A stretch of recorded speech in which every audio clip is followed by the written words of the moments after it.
అదరగొట్టే కారం రంగు రుచి ఆచి కారం పొడి. కల్వకుంట్ల కవిత విమర్శలపై తొలిసారి స్పందించారు కేటీఆర్. గతంలో ఎవరిని కలవని కేటీఆర్ ప్రస్తుతం సర్పంచ్లను కూడా కలుస్తున్నారంటూ కవిత విమర్శలు గుప్పించారు. దీనికి కేటీఆర్ ఘాటుగా స్పందించారు. సర్పంచ్లను కలవడం కొత్తేమీ కాదని, తెలంగాణ భవన్ కు వచ్చిన అందరినీ గతంలో కలిశాం, ఇప్పుడు కలుస్తానని కేటీఆర్ తేల్చి చెప్పేశారు. బీఆర్ఎస్ నుంచి బయటకొచ్చిన కవిత సొంత పార్టీపై విమర్శలు చేస్తున్న నేపథ్యంలో అంతే ఘాటుగా కౌంటర్ ఇవ్వాలని గులాబీ పార్టీ హైకమాండ్ భావిస్తున్నట్లు చర్చ జరుగుతోంది.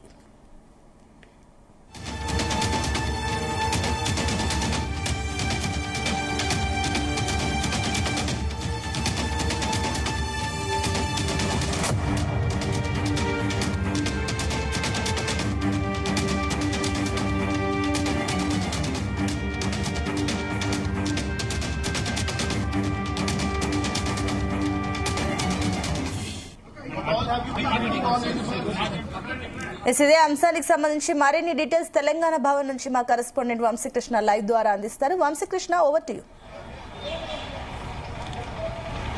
సునీత, మనం చూస్తా ఉన్నాము బీఆర్ఎస్ పార్టీ మాజీ ఎమ్మెల్సీ కవిత గతంలో బీఆర్ఎస్ పార్టీ ఎమ్మెల్సీగా ఉన్నారు. ఇప్పుడు ప్రజెంట్ తెలంగాణ జాగృతి తోటి ఫుల్ ఫ్లెడ్జ్గా ఆమె సొంత కుంపటి పెట్టుకున్న విషయం మనందరికీ కూడా తెలిసిందే. తొందరలోనే అటు పార్టీని కూడా బయటకు తీసుకురాబోతూ ఉన్నారు. జీహెచ్ఎంసీ ఎన్నికల్లోపు అటు తెలంగాణ రాష్ట్ర జాగృతి పేరుతోటి కొత్త పార్టీని తీసుకురావాలనేది కూడా మాజీ ఎమ్మెల్సీ కవిత భావిస్తున్నటువంటి విషయం కూడా మనందరికీ కూడా తెలిసిందే.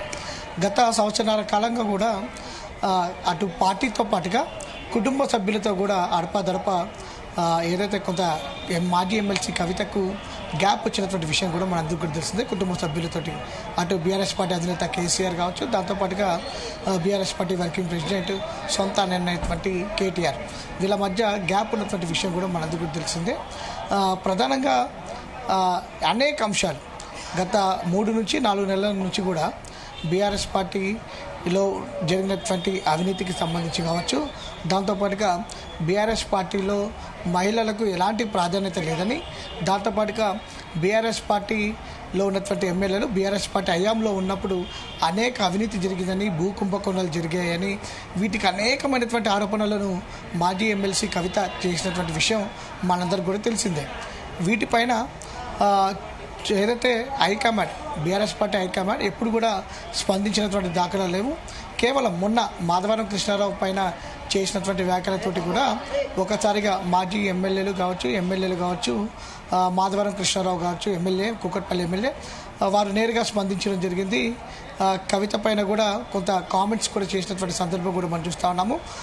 ఏదైతే జీడిమెట్లలోకి సంబంధించినటువంటి ఒక భూ వివాదానికి సంబంధించినటువంటి అంశం పైన కవిత లేవనెత్తినటువంటి సందర్భం కావచ్చు, దాంతోపాటుగా మాజీ ఎమ్మెల్యే సింగిరెడ్డి నిరంజన్ రెడ్డి పైన చేసినటువంటి వ్యాఖ్యలపైన కావచ్చు, మాజీ ఎమ్మెల్యే కావచ్చు ఎమ్మెల్యే వారిద్దరు కూడా మాజీ ఎమ్మెల్సీ కవిత చేసినటువంటి వ్యాఖ్యలకు తీవ్రంగా కౌంటర్ ఇచ్చారు. అనేక సందర్భాల్లో మీడియా సమావేశంలో బీఆర్ఎస్ పార్టీ వర్కింగ్ ప్రెసిడెంట్ కేటీఆర్ని కవిత అంశం పైన అనేక సార్లు మీడియా ప్రతినిధులు మాట్లాడించే ప్రయత్నం చేశారు. క్వశ్చన్స్ అడిగినా కూడా ఎప్పుడు కూడా తన సొంత చెల్లైనటువంటి కవిత పైన వ్యాఖ్యలు చేయడానికి BRS party working president KTR ఎక్కడ కూడా ఇష్టపడినటువంటి దాఖలాలు లేవు. కానీ ఈరోజు మాత్రం BRS party working president KTR తన చెల్లైనటువంటి తెలంగాణ జాగృతి అధ్యక్షురాలు మాజీ ఎమ్మెల్సీ కవితకు కౌంటర్ ఇచ్చినటువంటి సందర్భం కూడా మనకు కనిపిస్తోంది. ఈరోజు ఉదయం మాజీ ఎమ్మెల్సీ కవిత తెలంగాణ జాగృతి అధ్యక్షురాలు కవిత అయినటువంటి ఏదైతే ఇవాళ ఉదయం మీడియాతో చిట్చాట్ చేయడం జరిగింది. ఈ చిట్చాట్లో అనేక అంశాలు ప్రస్తావనకి రావడం జరిగింది. అందులో తాను త్వరలోనే పార్టీని జీహెచ్ఎంసీ ఎన్నికల కల్లా కూడా పార్టీని తీసుకురావడానికి ప్రయత్నం చేస్తున్నానని, కొంతమంది పార్టీని అడ్డుకోవడానికి కూడా ప్రయత్నాలు చేస్తున్నారంటూ కూడా ఆమె వ్యాఖ్యలు చేయడం జరిగింది. దాంతోపాటుగా ఏదైతే పార్టీని తెలంగాణ రాష్ట్ర జాగృతిగా నామకరణం చేయాలంటూ కూడా కొంతమంది సూచనలు చేస్తున్నారంటూ కూడా చెప్పడం జరిగింది. ఏదైతే కామన్ సింబల్ కోసం పలు జాతీయ పార్టీలను కూడా తాము సంప్రదిస్తున్నామంటూ కూడా ఆమె కీలక వ్యాఖ్యలు చేసినటువంటి సందర్భం కూడా మనకు అనిపిస్తోంది. దాంతోపాటుగా సీఎం రేవంత్ రెడ్డి, మాజీ మంత్రి హరీష్ రావు ఇద్దరు కూడా ఒకటే అని, వారి వల్ల మాలాంటి వాళ్ళు బాధితులు ఎవరైతే ఉన్నారో ఈ ప్రభుత్వంలో కూడా న్యాయం జరిగే అవకాశం లేదంటూ కూడా ఆమె కీలక వ్యాఖ్యలు చేసినటువంటి సందర్భం కూడా మనకు కనిపిస్తోంది. మున్సిపల్ ఎన్నికల్లో పోటీ చేయాలనుకున్నటువంటి అభ్యర్థులు ఎవరైతే ఉంటారో వారందరికి కూడా తెలంగాణ జాగృతి ఒక మంచి అవకాశాన్ని కల్పిస్తుందంటూ కూడా ఆమె వ్యాఖ్యలు చేయడం జరిగింది. ఇలాంటి సందర్భంలోనే అనేక అంశాలను ప్రస్తావిస్తూ ఈ సందర్భంగా బీఆర్ఎస్ పార్టీ వర్కింగ్ ప్రెసిడెంట్ కేటీఆర్ని ఉద్దేశించి కూడా పలు వ్యాఖ్యలు చేయడం జరిగింది. అందులో గతంలో సర్పంచులను కలవడానికి ఇష్టపడినటువంటి వారు, గతంలో నాయకులను ప్రజలను కలవడానికి ఇష్టపడినటువంటి వారు ప్రజెంట్ సర్పంచులను వెళ్ళి కలుస్తున్నారు, సెల్ఫీలు దిగుతున్నారు అంటూ సంతోషాన్ని వ్యక్తం చేస్తూ ఉన్నారు. ఇప్పటికైనా సామాజిక తెలంగాణ సాధ్యమవుతుంది, అడుగులు పడుతుంది అంటూ కూడా ఆమె కొంత ఘాటైనటువంటి వ్యాఖ్యలు చేసినటువంటి సందర్భం మనం చూస్తూ ఉన్నాము.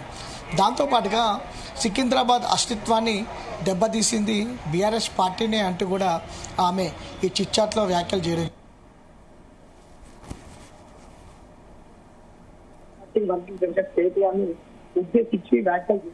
ఉద్దేశించి వ్యాఖ్యలు చేయడం జరిగింది.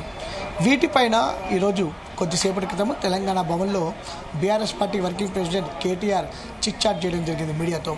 ఈ సందర్భంగా వారు మాట్లాడుతూ సికింద్రాబాద్ అస్తిత్వాన్ని దెబ్బతీస్తుంది తాము కాదు, తాము అధికారంలో ఉన్నప్పుడు సికింద్రాబాద్కు సంబంధించినటువంటి అంశం తెరపైకి రాలేదు అంటూ కూడా ఆయన వ్యాఖ్యలు చేయడం జరిగింది.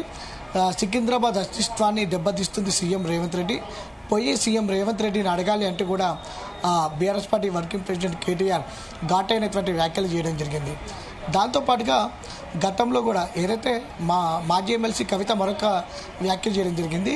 అదే గతంలో ప్రజలను సర్పంచ్లను కలవడానికి ఇష్టపడినటువంటి కేటీఆర్ ఇప్పుడు సెల్ఫీలు దిగుతున్నారు అంటూ కూడా వ్యంగ్యాస్త్రాలు చేసినటువంటి నేపథ్యంలో ఈ అంశం పైన కూడా మాట్లాడుతూ కేటీఆర్ అటు గతంలో తెలంగాణ భవన్లో తాము అందరినీ కలిశామని, సర్పంచులను కలిశామని, ప్రజల్ని కలిశామని, గతంలో లాగానే ఇప్పుడు కూడా కలిశామని, భవిష్యత్తులో కూడా కలుస్తామంటూ కూడా ఆయన వ్యాఖ్యలు చేయడం జరిగింది. ఫ్యూచర్ సిటీ పేరుతోటి సీఎం రేవంత్ రెడ్డి హైదరాబాద్ అస్తిత్వాన్ని దెబ్బతీస్తూ ఉన్నారు. సీఎం రేవంత్ రెడ్డి పైన పోరాటం చేయాలి, వెళ్ళి సీఎం రేవంత్ రెడ్డిని అడగాలంటూ కూడా అటు ఏదైతే చెల్లెకు కౌంటర్ ఇచ్చినటువంటి సందర్భం కూడా మనకు కనిపిస్తోంది. మనం చూస్తూ ఉన్నాం అనేక సందర్భాల్లో కూడా బీఆర్ఎస్ పార్టీ వర్కింగ్ ప్రెసిడెంట్ కావచ్చు, కుటుంబ సభ్యులు ఈ అంశం పైన ప్రస్తావించడానికి ఎక్కడ కూడా ఆసక్తి చూపలేదు. ఈ అంశం పైన మాట్లాడడానికి కూడా నిరాకరించినటువంటి సందర్భం కూడా మనం అనేక సార్లు చూస్తూ ఉన్నాం. మొట్టమొదటిసారిగా BRS party working president KTR తన సొంత చెల్లైనటువంటి మాజీ ఎమ్మెల్సీ కవితకు కౌంటర్ ఇవ్వడం మాత్రం ఒకంత ఆసక్తి రేకెత్తిస్తున్నటువంటి సందర్భం కూడా మనకు అనిపిస్తోంది. ఎందుకంటే క్యాడర్లో ఒక రకంగా నెగిటివ్ వెళ్ళే అవకాశం ఉంటుంది, ఈ అంశం కూడా ఒక చర్చకు వెళ్ళే అవకాశం ఉంటుంది. కాబట్టి దాన్ని వెంటనే సరిచేయాలనే ఉద్దేశంతో కూడా BRS party working president KTR ఈ వ్యాఖ్యలు చేసి ఉంటారంటారు కూడా అందరూ ఏదైతే భావిస్తున్నటువంటి సందర్భం కూడా మనకు కనిపిస్తోంది.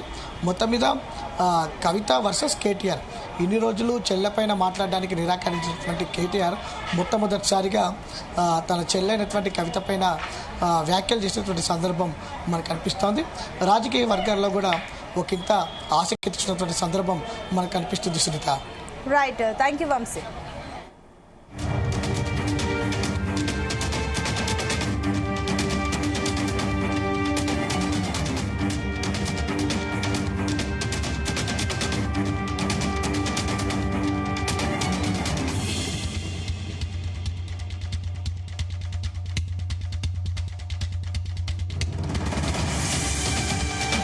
గుమగుమల వంటలే వంటలే తెరకొట్టే కారం రంగు రుచి ఆచి కారం పొడి.